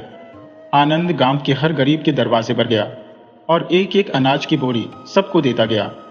इस गांव में जितने भी घमंडी व्यापारी थे, आनंद की तरक्की देखकर उनका घमंड चूर चूर हो चुका था। इस कहानी का एक और गहरा राज है। जब आनंद ने अपने गांव के लोगों को अनाज बांटा और अपना सारा दुख दर्द भुलाकर माफ कर दिया, तो वही बूढ़ा सन्यासी जो आद्या के घर आया था आनंद के सामने प्रकट हुआ। सन्यासी ने आनंद को गले लगाया और कहा, बेटा, मैं तुम्हारा ही पिता हूं। जिस दिन तुम्हारे साथ धोखा हुआ था, मैं और तुम्हारी मां उस दिन अपने पुश्तैनी घर में थे। मैंने तुम्हें व्यापार की दुनिया में अकेले छोड़ दिया था और तुमने यह कदम उठाया, इसलिए मैंने यह सब होते हुए भी तुम्हें कुछ नहीं कहा। मेरे पास एक जादुई मटकी थी जिसमें मुट्ठी भर चावल थे। ये चावल कभी खत्म नहीं होते और इनसे कोई भी स्वादिष्ट व्यंजन बन जाता है। इस मटकी को मैंने तुम्हारी माँ को दिया था, लेकिन तुमने अपनी मेहनत और दयालुता से जो धन कमाया वह इस मटकी से कहीं ज्यादा कीमती है। एक दिन जब मैं भेष बदलकर इस देश में घूम रहा था तो मेरी मुलाकात आद्या नाम के एक बहुत ही दयालु इंसान से हुई। मैंने उसे अपनी मटकी दी और आज मुझे पता चला कि उस मटकी ने उसे भी खुशहाल बना दिया। ये सुनकर आनंद ने अपने पिता के पैर छुए और सब कुछ जानने के बाद वह दोनों पिता पुत्र एक दूसरे के गले लग गए। इस तरह से आनंद को सब कुछ मिल गया क्योंकि उसने अपनी ईमानदारी और मेहनत कभी नहीं छोड़ी। दोस्तों, यह कहानी हमें बताती है कि जीवन में कितनी भी कठिनाइयां क्यों ना आए, हमें अपनी ईमानदारी और सच्चाई का दामन कभी नहीं छोड़ना चाहिए। अगर हम सच्चे मन से नेक काम करते हैं तो ईश्वर एक न एक दिन हमें उसका फल जरूर देता है।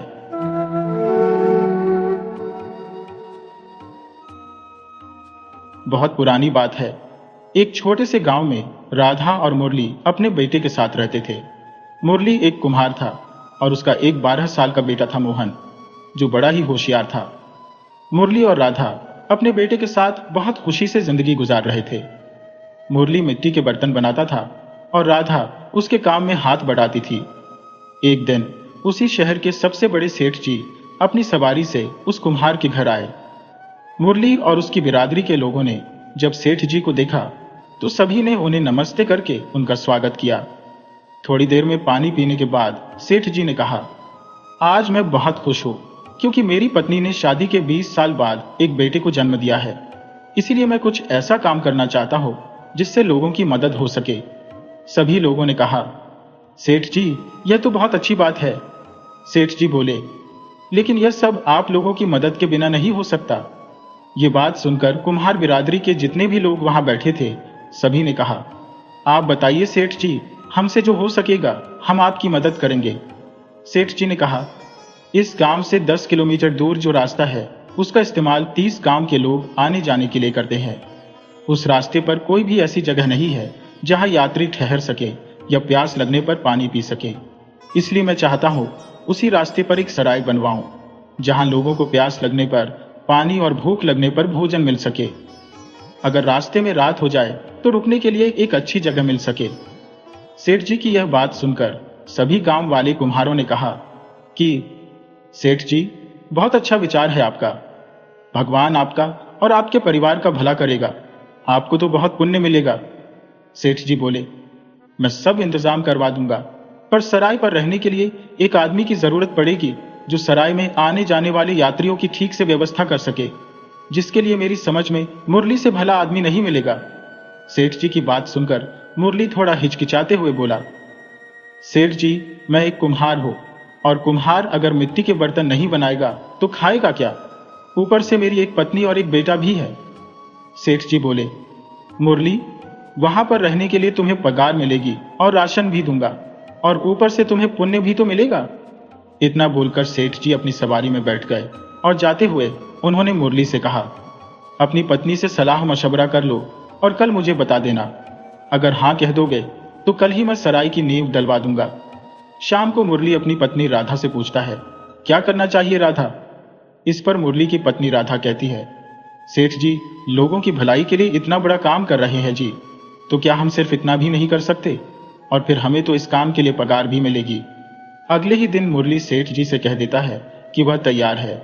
कुछ दिनों के बाद सराय बनकर तैयार हो जाती है तो मुरली अपनी पत्नी राधा और अपने पुत्र मोहन के साथ सराय में रहने लगता है। सराय बहुत ही सुंदर बनी थी। उसमें यात्रियों के रुकने के लिए अलग 2 कमरे और मुरली और उसके परिवार के लिए अलग एक छोटा सा घर बना हुआ था। सराय के बाहर बहुत ही सुंदर कुआं बना हुआ था जिसमें से ठंडा पानी निकालकर मुरली यात्रियों की प्यास बुझाता। वहां रोज यात्री आते, आराम करने के बाद चले जाते और जाते वक्त ढेर सारी दुआएं मुरली को देकर जाते थे। कई बार तो बड़े बड़े सेठ आते थे और वे मुरली और उसकी पत्नी राधा और उसके बेटे के आदर सत्कार और सेवा से खुश होकर उन्हें इनाम देते, लेकिन वो लोग यही कहकर इनाम लौटा देते कि यह तो हमारा फर्ज है। ऐसे ही धीरे धीरे समय बीतने लगा। गर्मियों के दिन थे। लगभग 1 साल बाद एक सेठ जी अपनी पत्नी के साथ उसी रास्ते से जा रहे थे तो रास्ते में तेज धूप होने के कारण उनकी पत्नी की तबीयत बिगड़ गई तो वह सराय में रुक गए। सारी रात मुरली और उसकी पत्नी राधा और उसका बेटा मोहन बीमार सेठानी जी की सेवा करते रहे। सुबह होते होते उनकी तबीयत में सुधार हो गया था। फिर सेठ जी 2 दिन और सराय में रुके और इन 2 दिनों में सेठानी जी बिल्कुल ठीक हो गई थी। तो उन दोनों ने देखा कि मुरली का बेटा बहुत ही होशियार है। तो उनके मन में एक बात आ गई कि सेठ सेठानी ने सोचा, इन लोगों ने हमारी कितनी सेवा की है, हम दोनों को इनकी कुछ मदद करनी चाहिए। शाम को जब मुरली सेठ जी के पैर दबा रहा था तो सेठ जी ने उससे कहा, देखो मुरली, अगर तुम तैयार हो तो मैं तुम्हारे बच्चे को अपने साथ ले जाना चाहता हूँ। तुम्हारा बेटा बहुत होशियार है, अगर यह व्यापार करेगा तो बहुत धन कमाएगा और यहाँ रहेगा तो बस सारी जिंदगी मिट्टी के बर्तन ही बनाता रहेगा। सेठ जी की बात को सुनकर मुरली एक पल के लिए कुछ नहीं बोल सका। थोड़ी देर चुप रहने के बाद मुरली बोला, सेठ जी, हमारा एक ही पुत्र है जिसे देखकर ही हम जीते हैं। अगर वही हमारे पास नहीं होगा तो हम कैसे रह पाएंगे। इस पर सेठ जी बोले कि मुरली, क्या तुम नहीं चाहते तुम्हारा बेटा भी बड़ा आदमी बने और लोग उसे भी सेठ जी कहकर बुलाए। यह सुनकर मुरली चुप हो गया और सेठ जी की तरफ देखने लगा। सेठ जी मुरली के मन की दशा को समझ गए और वह मुरली से बोले, कोई बात नहीं मुरली, आराम से रात को अपनी पत्नी से सलाह मिलाकर सुबह हमें बता देना। रात को मुरली अपनी पत्नी राधा को दिन में सेठ जी के साथ हुई सारी बात बताता है। मुरली की बात सुनकर उसकी पत्नी राधा मना कर देती है और कहती है, मैं अपने बेटे को कहीं नहीं भेजूंगी, मैं उसके बिना नहीं रह पाऊंगी। इस पर मुरली राधा को समझाता है और उसे शांत कराता है। ज्यादा समझाने पर उसकी पत्नी राधा मान जाती है और अपने बेटे को भेजने के लिए हाँ कर देती है। सुबह सेठ जी जाने के लिए तैयार होते हैं और मुरली से उसका बेटा लाने को बोलते हैं। अब मुरली अपने बेटे मोहन को सेठ जी के साथ भेज देता है। सेठ जी जब मुरली के बेटे को लेकर जाने लगते हैं तो मुरली और उसकी पत्नी राधा सेठ जी की गाड़ी के पीछे पीछे चलने लगते हैं। काफी दूर चलने पर भी वह दोनों जब नहीं रुकते तो सेठ जी गाड़ी रोककर उन दोनों को समझाते हैं और समझाकर वापस भेज देते हैं और खुद मुरली के बेटे को लेकर अपने रास्ते चले जाते हैं। मुरली और उसकी पत्नी राधा अब काफी देर तक सेठ जी की गाड़ी को देखते रहे। जब गाड़ी आंखों से ओझल हो गई तो वे भी वापस अपनी सराय पर आ जाते हैं। अब तो उन दोनों का जीवन किसी अंधकार से भरी कोठरी जैसा हो जाता है। जिस तरह अंधेरी कोठरी का कोई अस्तित्व नहीं होता, उसी तरह उन दोनों को भी अपने बेटे के बिना बेजान कोठरी की तरह कोई जीवन नहीं था। वे अब जो बेजान जिंदगी जीने लगे। वह दोनों अपने बेटे के इंतजार को कम करने के लिए हर दिन जब शाम को अपने घर की दीवार पर एक लकीर खींच देते थे ताकि याद रहे कि उनके बेटे को गए हुए कितना समय बीत चुका है। अब मुरली के घर हर साल एक योगी बाबा आया करते थे जो जगह जगह घूमकर भीख मांगकर खाया करते थे। वह हर साल आकर मुरली और उसकी पत्नी को उसके बेटे की जानकारी देते रहते। अब मुरली और राधा के बेटे को गए हुए 8 साल बीत चुके थे। एक दिन मुरली की सराय में एक नया शादीशुदा जोड़ा रात को ठहरने के लिए आया। मुरली की पत्नी राधा ने जब उन दोनों को देखा तो उसकी आंखें खुली की खुली रह गईं, क्योंकि वे दोनों अपने साथ बहुत सारा धन लिए हुए थे, जिसे देखकर मुरली की पत्नी राधा के मन में लालच आ गया और वह उनसे उस धन को लूटने की योजना सोचने लगी। शाम को मुरली उस जोड़े को खाना खिलाने के बाद सोने के लिए बाहर एक कमरे में ठहरा देता है और खुद भी अपनी पत्नी राधा के साथ अपने कमरे में सोने के लिए चला जाता है। आधी रात बीत जाने के बाद मुरली की पत्नी मुरली को जगाती है और कहती है, क्या आप सोते ही रहोगे? मुरली जाग जाता और पूछता है, क्या हुआ राधा, आज तुम सोई क्यों नहीं? अभी तो आधी रात हो रही है और तुम अभी तक जाग रही हो। तब मुरली की पत्नी राधा कहती है, आज मुझे नींद नहीं आ रही। हमारा बेटा धन कमाने के लिए वहां पर कितनी मेहनत कर रहा है। मैं चाहती हूं जी, जब तक वह लौट कर आए तब तक हम भी कुछ धन इकट्ठा कर लेते हैं, ताकि जब वह लौट कर आए तो उसके धन के साथ हमारा धन मिल जाए तो हमारा बेटा और भी बड़ा धनवान सेठ बन जाएगा। मुरली कहता है, बात तो तुम सही कह रही हो राधा, लेकिन हम कर भी क्या सकते हैं? हमें तो सेठ जी से पगार मिलती है, उससे तो सिर्फ हमारा खर्चा ही चल पाता है। तुम ही बताओ राधा, अब मैं क्या कर सकता हूं? तभी मुरली की पत्नी राधा कहती है, अगर तुम कहो तो मेरे पास आपके लिए एक सुझाव है जिसको करने से बहुत सारा धन इकट्ठा कर सकते हैं। तब मुरली कहता है, बताओ राधा, क्या सुझाव है तुम्हारे पास? तो राधा कहती है कि हमारी सराय में इस समय जो नया शादीशुदा जोड़ा ठहरा हुआ है, उसके पास बहुत सारा धन है। अगर हम इन दोनों को मार दें तो इनका सारा धन हमारा हो जाएगा। मुरली अपनी पत्नी की बातों को सुनकर गुस्से में कहता है, नहीं राधा, हम ऐसा काम नहीं करेंगे जिससे किसी को तकलीफ हो। तब मुरली की पत्नी राधा कहती है, क्या आप नहीं चाहते थे कि हमारा बेटा जल्दी से हमारे पास आ जाए? क्या आप नहीं चाहते जी कि जैसे हम लोग दूसरों को सेठ जी, सेठानी जी कहकर बुलाते हैं, वैसे ही दूसरे लोग हमें और हमारे बेटे को सेठ जी कहकर बुलाए? मुरली कहता, बात तो तुम सही कह रही हो राधा, लेकिन जो करने के लिए तुम कह रही हो, क्या वह पाप नहीं होगा? लोग हम पर भरोसा करके यह रात गुजारने के लिए रुक जाते हैं, उनके साथ विश्वासघात करना क्या यह सही होगा राधा? तब मुरली की पत्नी राधा बोली, सही होगा या गलत होगा इसका तो मुझे नहीं पता, लेकिन मुझे सिर्फ इतना पता है कि अपने पति के भविष्य को अच्छा बनाने के लिए मैं कुछ भी कर सकती हूँ। मुरली अपनी पत्नी को बहुत समझाता है, पर जब राधा जिद पर अड़ी रही, बाद में मुरली उसकी बात भी मान लेता है और वह अपनी पत्नी से पूछता है कि हम इन दोनों की लाश को इनके वाहन को कहाँ छिपाए? तब राधा उसे बताती है, थोड़ी दूरी पर जो कीचड़ का दलदल है, उसमें हम इन दोनों की लाश और इनके वाहन को छिपा देंगे और इनके धन को एक बोरे में भरकर जो घर के बाहर बने हुए कुएं में छिपा देंगे। अपनी पत्नी राधा की बात सुनकर मुरली उन दोनों को मारने के लिए अपनी कुल्हाड़ी लेकर उनके कमरे के पास पहुंचता है, तो वह धीरे से उस कमरे का दरवाजा खोलने की कोशिश करता है। दरवाजा अंदर से बंद नहीं होने की वजह से दरवाजा आराम से खुल जाता है। दरवाजे के खुलते ही मुरली कुल्हाड़ी के साथ अंदर कमरे में प्रवेश करता है और जब उसकी नजर उन दोनों पति पत्नी पर पड़ती है, जो कि किसी भी आफत से अनजान बड़े ही आराम से एक दूसरे की बाहों में सो रहे थे। वे दोनों सोते हुए इतने मासूम लग रहे थे कि हाथों में कुल्हाड़ी ली हुए मुरली भी उनकी मासूमियत से मोहित होकर उन पर कुल्हाड़ी न चला सका और उन्हें बिना किसी हानि पहुंचाए वह उनके कमरे से बाहर आ जाता है। जब मुरली की पत्नी राधा ने देखा कि मुरली ने अभी तक दोनों को नहीं मारा, तो वह मुरली से कहती है, क्यों जी, आप क्यों ऐसे ही बाहर आ गए? आप तो उन दोनों को मारने के लिए अंदर गए थे।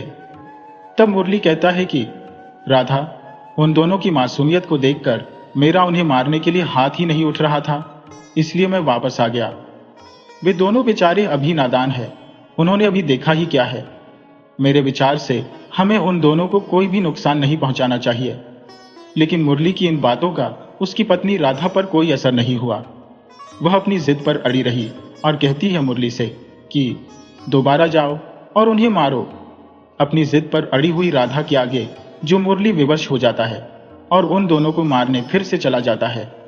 इस बार मुरली जाता है और उनके मासूम चेहरे को देखे बिना ही उन दोनों पति पत्नी को मौत के घाट उतार देता है। कमरे में चारों तरफ खून ही खून दिखाई देता है। मुरली का सारा शरीर और उसके कपड़े भी खून से लथपथ हो जाते हैं। अब मुरली अपनी कुल्हाड़ी से उन दोनों के शरीर पर कई सारे वार करता है, जिस वजह से उन दोनों के शरीर के कई टुकड़े हो जाते हैं। कमरे का दृश्य बहुत ही भयानक हो जाता है, ऐसा दृश्य जिसे देखकर कोई भी घबरा जाए। थोड़ी देर के बाद दोनों पति पत्नी मिलकर कमरे को साफ करते हैं और उन दोनों पति पत्नी के शरीर के टुकड़ों को इकट्ठा करके उन्हें एक पोटली में बांधकर उनके वाहन के साथ ले जाकर दलदल में डाल आते हैं। थोड़ी देर के अंदर ही सब कुछ दलदल अपने अंदर समा लेती है। अब मुरली और उसकी पत्नी राधा मिलकर सारा धन इकट्ठा करके जो उस पति पत्नी को मारकर प्राप्त हुआ था, एक बोरे में भर लेते हैं और वह धन से भरा हुआ बोरा ले जाकर घर के बाहर आंगन में बने हुए कुएं में डाल देते हैं। जब भी अब कोई भी धनवान व्यक्ति उस सराय में आकर रुकता, तो मुरली और उसकी पत्नी मौका देखकर उस धनवान व्यक्ति की हत्या कर देते और उसका सारा धन इकट्ठा करके कुएं में डाल देते थे। ऐसा कर करके उन दोनों ने बहुत सारा धन इकट्ठा कर लिया था। अब वो अपने बेटे का इंतजार कर रहे थे कि कब उनका बेटा आए और वह उसके धन के साथ साथ अपना धन मिलाकर बहुत जल्दी अमीर आदमी बन जाए। इसी तरह न जाने कितने बेगुनाह उन दोनों के लालच की बलि चढ़ गए। अब धीरे धीरे चारों तरफ ये बात फैलने लगी कि मुरली की सराय के आसपास जो आत्माओं का वास है, वहां जो भी रुकता है, अगली सुबह उसका नामो निशान नहीं मिलता। अब उन दोनों के पास ज्यादा यात्री भी नहीं रुका करते थे, क्योंकि लोग अब डरने लगे थे पता नहीं अगली सुबह उन्हें देखने को मिले या ना मिले। अब मुरली के बेटे को गए हुए पूरे 18 साल बीत चुके थे। अब शायद उसके लौटने का समय भी आ गया था। एक दिन शाम के समय मुरली की सराय पर एक बहुत ही धनवान व्यक्ति आकर रुकता है, जिसके साथ 4 बैलगाड़ियां थी, जो सभी हीरे जवाहरात आदि से लदी हुई थी। जब वह धनवान व्यक्ति मुरली की सराय पर आकर रुकता है, तो उसके साथ इतना सारा धन देखकर मुरली और उसकी पत्नी राधा की आंखें खुली की खुली रह जाती है। देखने में वह व्यक्ति बहुत ही सुंदर था। उसकी उम्र भी यही कोई 26-27 वर्ष रही होगी। वह बहुत ही सुंदर और आकर्षक युवक था। वह नवयुवक जब मुरली के पास आता है और बड़ी शालीनता के साथ वह मुरली और उसकी पत्नी राधा को प्रणाम करता है। मुरली उसके इस तरह के व्यवहार से अनजान था, तो मुरली चौंक जाता है। मुरली की पत्नी राधा भी उसके इतने आदर से प्रणाम करने से खुश हो जाती है और उसे लंबी उम्र का आशीर्वाद देती है। फिर वह लड़का मुरली और उसकी पत्नी राधा से पूछता है, क्या वह यहाँ रुक सकता है? जिस पर मुरली हाँ में गर्दन हिलाकर कहता है, जी जरूर, आप यहाँ ठहरिए। ये सराय इसीलिए तो बनवाई गई है। ये सुनकर वह नवयुवक वहां रुक जाता है।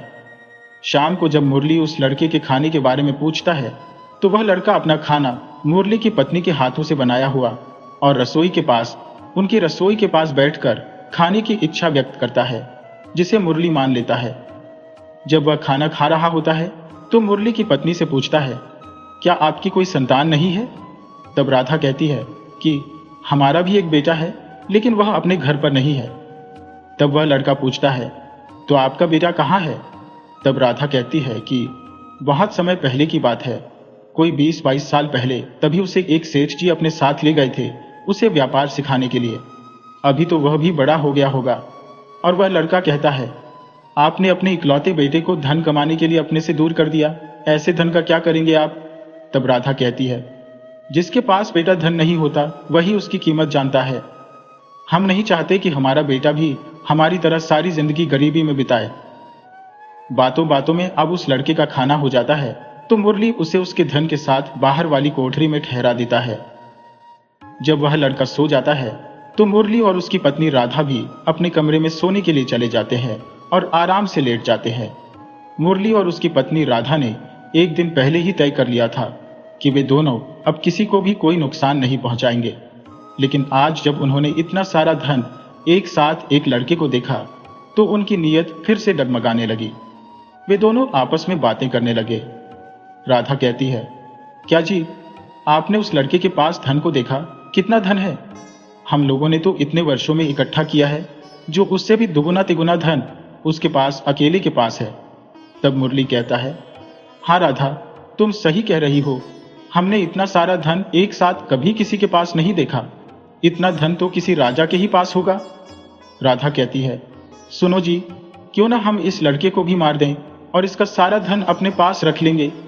इसके साथ भी कोई नहीं है, तो इसे मारने में हमें कोई परेशानी भी नहीं होगी। मुरली कहता है, राधा, कल ही तो हमने फैसला लिया था कि आज के बाद हम यह सब नहीं करेंगे, किसी की जान नहीं लेंगे। राधा कहती है, सुनो जी, यह आखिरी होगा, क्योंकि इसके पास जितना धन है, अगर वो हमें मिल जाएगा तो हमारा बेटा को धन कमाने के लिए कभी परदेश नहीं जाना पड़ेगा। जब राधा यह आखिरी कहती है कि यह आखिरी बार है, मेरी बात मान लीजिए, तो मुरली उसकी बात मान जाता है कि देखो राधा, यह आखिरी बार है, और कुल्हाड़ी लेकर अपने कमरे में जाता है, फिर वहां से कुल्हाड़ी उठाकर जहां वो लड़का सो रहा था, वहां जाकर मुरली उस लड़के की हत्या कर देता है। उसे मारने के बाद अब उसकी लाश को और उसके वाहन दोनों को राधा और मुरली उसी दलदल में डाल देते हैं, जहां वह समा जाता है। फिर मुरली और राधा उसके धन को एक बोरे में भरते हैं। तभी धन भरते भरते उस धन में दबी हुई एक चिट्ठी मिलती है, जिसे देखकर उन दोनों के होश उड़ जाते हैं और मुरली चिट्ठी को पढ़ने लगता है। उस चिट्ठी में लिखा था, मैं आपकी अमानत आपके पास भेज रहा हूं। वे दोनों चिट्ठी का मतलब नहीं समझ पाते। पहले तो वे सारा धन कुएं में डाल देते हैं। जब अगला दिन होता है, तो सुबह सुबह वहां एक सेठ जी आते हैं और मुरली गौर से उन्हें देखता है।